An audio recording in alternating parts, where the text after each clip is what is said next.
Gapo ni Luwalhati Bautista.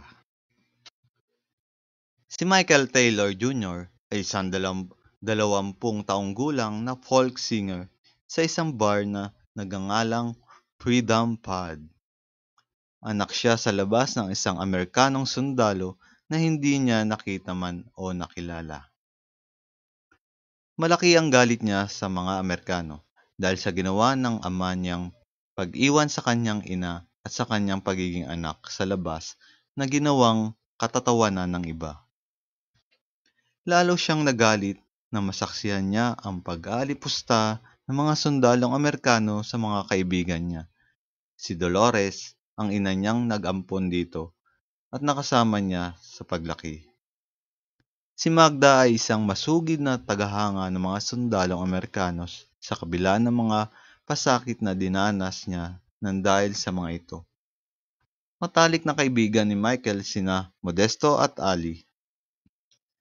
Si Modesto ay isang Pilipinong manggagawa sa base militar. Api-apihan ito sa pinagtatrabahuan niya.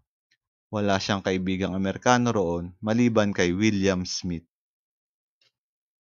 Tinitiis niya na lamang ang kanyang trabaho dahil malaki ang halagang kinikita niya rito. Si Ali naman ay isang baklang masalapi at nagkarelasyon sila ni Modesto. Naging kasintahan niya ang isang Amerikanong sundalo na si Richard Holloway. Isang araw, hindi na natiis ni Modesto ang pang-api sa kanya ng mga sundalong Amerikano sa base militar. Nakipagsagutan siya sa isang opisyal doon at nauwi ito sa suntukan. Lamang sana si Modesto nang pagtulungan siya ng mga kasamahan ng sundalong puti. Sa kabila ng pagpipigil at pakikiusap ni William, napatay nila si Modesto. Si Ali naman ay ninakawan nina Richard at Ignacio at binugbog rin. Si Magda ay nagkaroon ng panibagong kasintahang sundalo na nagngangalang Steve Taylor.